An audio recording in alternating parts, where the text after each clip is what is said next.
Mais um termo interessante de processo civil, que também tem aplicação boa no processo penal, é a comunicação dos atos processuais. Então vocês podem imaginar a seguinte situação: seria ilógico que um advogado, defendendo o seu cliente, tivesse de ir todos os dias, pelo menos 2 vezes por dia, ao fórum para saber se o processo teve algum andamento. E num determinado dia que ele não fosse, o processo andaria e ele perderia algum prazo. Então, para evitar essa situação ilógica das pessoas terem de ir todos os dias ao fórum para saber do andamento do processo, o contrário acontece. Quando o processo tem algo praticado, quando um ato é praticado no processo e que há necessidade de avisar a parte, aí sim vai haver a comunicação dos atos processuais. Nós não vamos falar das formas das comunicações, mas praticamente para definir questão de conceitos, o que é citação e o que é intimação, para a gente ver. Bom, são 2 formas de comunicação dos atos, sendo que a primeira, chamada de citação, é a mais importante do processo. Então vejam, essa comunicação diz respeito à comunicação do réu, para que ele integre o processo. Imagina, alguém tem uma pretensão resistida, ou seja, eu quero que alguém desocupe um imóvel que me pertence e esse alguém, esse inquilino, não quer desocupar o imóvel. Talvez ele não tenha pago os aluguéis. Eu tenho, então, uma pretensão resistida. Eu quero que ele saia e ele acha que tem direito e resiste a essa pretensão. Então, como a gente não pode fazer justiça pelas próprias mãos, eu tenho de me socorrer da via legal, da via judicial. Assim, eu elaboro um pedido chamado petição inicial e encaminho esse pedido ao juiz. E o juiz vai examinar se aquele pedido tem amparo legal, se está feito na forma devida do processo, enfim, se aquele tipo de pedido atende aos requisitos elementares para se formar uma ação judicial. Feito isso, vendo que existem esses pressupostos elementares, dos quais eu não vou falar agora, que não é objetivo nosso, o juiz manda comunicar o réu para que o réu apresente a sua versão.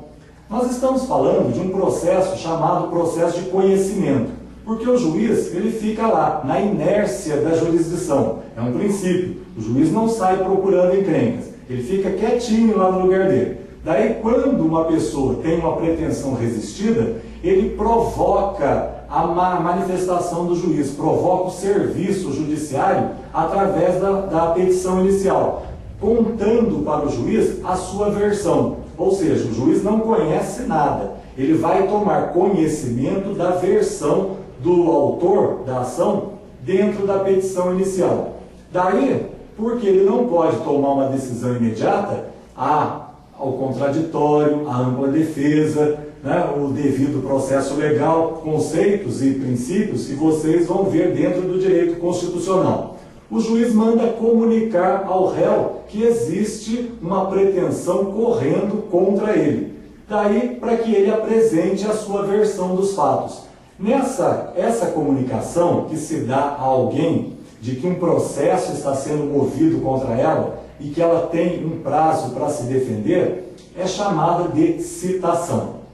Então, a citação é a comunicação que se faz ao réu ou ao interessado dentro do processo civil, e a gente já vai falar disso, para que ele se defenda, se quiser. Ou seja, não há outro tipo de citação dentro do processo. Citação é feita para o réu. É a comunicação primeira que se faz ao réu para que ele tome conhecimento e venha integrar o processo.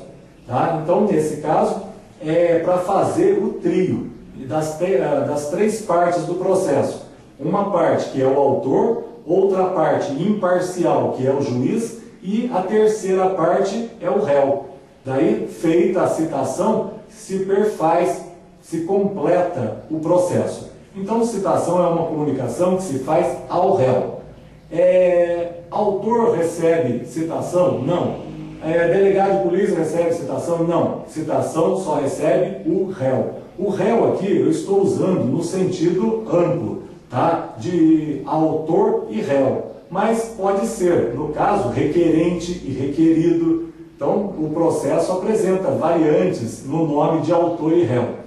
Bom, mas autor é aquele que dá início à ação e réu é aquele que repele o pedido do autor. E isso é feito através a comunicação da pretensão é feita através da citação. E depois o réu apresenta a sua defesa. Agora, outro tipo de comunicação dos atos processuais. Os demais são feitos através de intimação. Então, para que serve uma intimação? Para comunicar de qualquer ato processual, o próprio autor, o próprio réu, de outras coisas que não do pedido inicial. Então, para comunicar ao réu de que houve um pedido para o juiz inicial, é citação. As demais comunicações, como por exemplo, para juntar documentos, para pagar algumas guias, para marcar audiência, para redesignar prazos, para avisar de um julgamento, todas as outras comunicações do processo serão feitas através das intimações. Bom, a situação se torna, a gravidade de cada uma se põe da seguinte forma: a falta de citação anula o processo. Isso é importante que vocês vejam o capítulo e há especificações. Então, imagine só que alguém seja condenado sem que tenha havido o princípio máximo do contraditório. O processo inteiro é nulo. Não existe processo, é um arremedo, é uma ficção, não há processo ali. É um amontoado de papéis que não serve para nada. Serve para mostrar que aquilo foi errado e punir quem deu causa àquela situação. Para isso, o amontoado de papéis serve. Mas para valer para alguma coisa, para transferir direitos, para mudar direitos, modificar, alterar, enfim, não serve para nada. Faltou citação, anula o processo. Agora, faltou intimação, anula o ato, refaz. Então, se alguém tinha de ser intimado, se alguém tinha de apresentar uma testemunha em 10 dias, não apresentou porque não foi intimada, cancela aquela eventual perda de oportunidade e dá a essa pessoa uma nova oportunidade, intimando-a desse fato.